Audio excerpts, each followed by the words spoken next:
Sebelum kita masuk ke videonya, ayo subscribe dan nyalakan lonceng notifikasi. Dan hormat kepada Bapak Deputi Bidang Sistem Informasi Kepegawaian BKN, Bapak Suharmin, untuk menyampaikan gambaran singkat mungkin persiapan pelaksanaan pendaftaran seleksi calon ASN tahun 2023 yang akan dibuka pada tanggal 17 September ya Bapak dan Ibu sekalian tahun 2023 mendatang. Waktu paparan kami persilakan kepada Bapak kurang lebih 20 menit. Kepada yang terhormat Bapak Suharmin kami persilahkan Bapak. Baik, terima kasih Pak Karo. Assalamualaikum warahmatullahi wabarakatuh. Selamat Waalaikumsalam. siang dan salam sejahtera bagi kita semua. Yang kami hormati Bapak Asisten Deputi Perencanaan Kebutuhan Aparatur Sipil Negara, Bapak Abbas Subagja, Kementerian 4RB. Yang kami hormati Ibu Farah Ramayanti dari rekan dari Perlui yang hadir, kamu sudah berkenan hadir pada siang hari ini. Yang kami hormati para Bapak Ibu CPT Pratama di lingkungan Badan Kepegawaian Negara dan seluruh staf yang hadir, serta tentu yang kami hormati dan kami banggakan rekan-rekan media, jumlah instansi yang mendapatkan formasi sebanyak 72 kementerian lembaga dan instansi daerah dengan jumlah formasinya 78.862 formasi. Sementara instansi daerah itu sebanyak 893.437 formasi yang tersebar di 33 provinsi dan 491 pemerintah kabupaten kota. Formasi ini bisa saja sekarang akan berpotensi berkurang. Kenapa? Karena ada kebijakan optimalisasi yang sudah dituangkan oleh Bapak Menteri Pan-RB nomor 571 terkait dengan penerimaan pegawai pemerintah dengan perjanjian kerja jabatan fungsional teknis yang tahun 2022 dilakukan optimalisasi sehingga tingkat kelulusannya menjadi lebih besar dan sekarang instansi diberikan kelonggaran apakah akan mengurangi formasi karena sudah terpenuhi dari formasi kegiatan penerimaan 2022 yang lalu. Berapa nanti hasil akhir formasinya masing-masing instansi baik akan menyampaikan kepada Kementerian Pan-RB yang ditembuskan kepada BKN untuk menentukan, rencanakan, dan ada 187 titik lokasi mandiri instansi.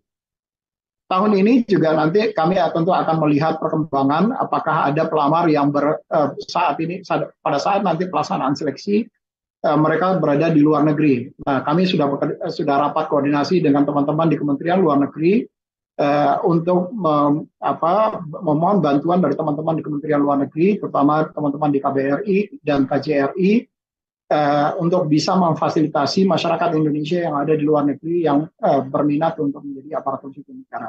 Kecuali beberapa negara yang memang sekarang sedang terjadi konflik dan kita tidak ada hubungan diplomatik, seperti Sudan, Ukraina misalnya, itu ada sedang terjadi konflik, tetapi dengan Korea Selatan kita tidak ada hubungan diplomatik. Jadi 3 negara ini kemudian tidak bisa difasilitasi karena memang KBRI kita sementara juga tutup di 3 negara ini.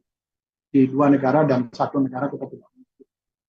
Tetapi walaupun kita tidak memiliki KBRI ataupun KJRI, satu negara misalnya seperti Taiwan, kita kemarin juga memfasilitasi tetapi melalui Kamar Dagang Ekonomi Indonesia. Jadi KDI Indonesia yang ada di Taiwan memfasilitasi warga negara Indonesia yang berada di Taiwan yang mereka kemudian ingin mengikuti seleksi calon aparatur sipil negara ini. Jadwal pelaksanaan seleksi tadi sudah disampaikan oleh disinggung oleh Pak Asde, Pak Abba. Rencananya seleksi ini akan diumumkan tanggal 16-30 September ini. Kemudian dilakukan pendaftaran mulai tanggal 17 sampai dengan 6 Oktober. Kemudian nanti seleksi administrasi tanggal 17 sampai dengan 9 Oktober. Kemudian pengumuman hasil seleksi tanggal 10 sampai 13 ada masa sanggah, kemudian ada periode menjawab sanggah. Kemudian pengumuman pasca sanggah sampai dengan pelaksanaan seleksi dan pengumuman hasil seleksi kompetensi dasarnya. Nah, hanya saja yang mungkin perlu kami sampaikan kepada rekan-rekan wartawan, apakah nanti ada pemunduran terhadap jadwal ini atau tidak? Ini masih bergerak karena saat ini masih berlangsung proses verifikasi dan validasi formasi oleh teman-teman di instansi.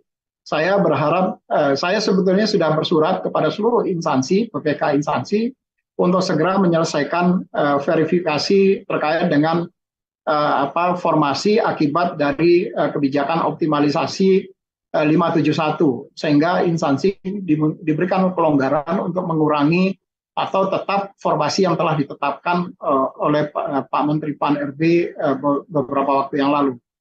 Nah, prosesnya masih sedang berlangsung. Kami ini melakukan monitoring terhadap proses ini setiap saat. Dan hari ini kami kemudian Direktur Pengelolaan Data dan Penyajian Informasi Kepegawaian kembali akan meluncurkan surat untuk mengingatkan instansi-instansi untuk bisa melakukan percepatan terkait dengan proses verifikasi dan validasi terhadap formasi yang telah diberikan oleh Bapak Menteri Pan-RB kepada instansi-instansi tadi, sebagaimana yang tadi kami sampaikan di depan. Nah, kalau memang bisa diselesaikan oleh instansi sampai dengan tanggal 15 September besok, maka insya Allah tanggal 16 September kita sudah bisa membuka. Tetapi kalau instansi masih banyak yang belum bisa menyelesaikan verbal terhadap formasi tadi, mungkin akan ada potensi kemunduran pengumumannya 1-2 hari berikutnya. Ini akan sangat tergantung pada kecepatan teman-teman di instansi di dalam melakukan verifikasi dan validasi formasi yang sudah diberikan. Kemudian setelah selesai SKD, seleksi kompetensi dasar, maka akan dilanjutkan dengan seleksi kompetensi bidang, kemudian penentuan titik lokasinya, dan kami berharap di tahun ini seluruh proses seleksi sudah bisa dilakukan atau diselesaikan sampai dengan bulan Desember. Dan nanti pengumuman kelulusan nanti mungkin di akhir bulan Desember, kemudian ada masa sanggah dan jawab sanggah, kemudian ada pengolahan hasil seleksi pasca sanggah, kalau ada sanggah yang kemudian diterima atau ditolak, kemudian pengumuman pasca sanggah dan penetapan nomor pengisian daftar riwayat hidup mereka itu dimulai dari tanggal 18 Januari sampai dengan 16 Februari 2024. Dan mereka kemudian bisa ditetapkan usul nomor induk pegawai untuk calon pegawai negeri sipil ataupun pegawai pemerintah dengan perjanjian kerja pada tanggal 17 Februari sampai dengan 17 Maret 2024. Dan ini untuk jadwal P3K. P3K ada yang membedakan, yaitu tidak ada sanggah pasca SKD. Jadi ada sanggah di dalam masa seleksi terhadap seleksi administrasi, tetapi setelah itu akan ada dilaksanakan seleksi dan hasil keputusannya kemudian mengikat. Kemudian ada penetapan nomor daftar riwayat hidup dan usul penetapan nomor induk P3K yang direncanakan tanggal 10 Januari sampai dengan tanggal 8 Februari 2024. Nah, beberapa sistem untuk mendukung layanan seleksi ini ada sistem seleksi calon aparatur sipil negara, kemudian ada sistem komputerasi tes, dan tentu juga dengan menggunakan tanda tangan digital, dan sistem informasi aparatur sipil negara. Seluruh sistem ini saling terintegrasi dan data dari satu sistem ke sistem yang lainnya mengalir dan tidak ada proses berulang yang dilakukan. Dan tahun ini juga kemudian ada dukungan sistem baru, terutama terkait dengan portal ASN Karir dan e-Materai dan sertifikasi CAT. Ini adalah bentuk portal ASN Karir, di mana nanti portal ini akan menginformasikan kepada seluruh calon ASN terkait dengan misalnya uraian jabatan yang akan terkait dengan formasi, kemudian keahlian spesifik yang diharapkan dan persyaratan administrasi serta persyaratan khusus dari jabatan tadi itu akan diinformasikan di dalam portal ASN Karir, sehingga seseorang yang akan menjadi calon aparatur sipil negara bisa memahami uraian dari jabatan yang mereka lamar, termasuk juga perkiraan penghasilan yang akan mereka peroleh kalau mereka kemudian menduduki jabatan itu. Selanjutnya e-Materai, nanti saya berharap teman-teman dari Peruri akan menyampaikan lebih detail bagaimana link antara dari pemanfaatan e-Materai ini dengan sistem seleksi calon aparatur sipil negara, di mana mereka calon peserta ini kemudian membuat akun, kemudian akun ini diintegrasikan dengan e-Materai, mereka kemudian mengunggah e-materainya di dalam dokumen persyaratan yang memang dipersyaratkan harus ada e-materainya. Kemudian mereka melakukan pembelian di dalam dokumennya materai melalui SSCASN, dan mereka kemudian bisa mengikuti. Ada 2 dokumen paling tidak yang harus ada materainya. Pertama, surat pernyataan dari instansi, dan yang kedua adalah surat lamaran dari calon peserta ini. Mereka harus menggunakan materai 10.000. Dan ini adalah bentuk sertifikasi digital yang sekarang sudah diatur di dalam keputusan Menteri PAN RB nomor 651, di mana hasil SKD-nya akan diterbitkan dalam bentuk sertifikat dan berlaku sampai dengan seleksi pengadaan PNS 1 periode berikutnya.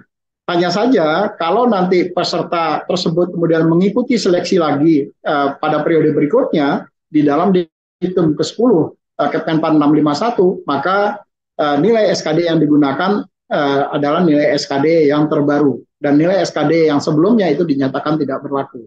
Dan mereka kemudian bisa melakukan pengecekan bagaimana cara menggunakan sertifikat CAT-nya dengan memasukkan nomor induk kependudukan dan nomor peserta, dan kemudian bisa diunduh atau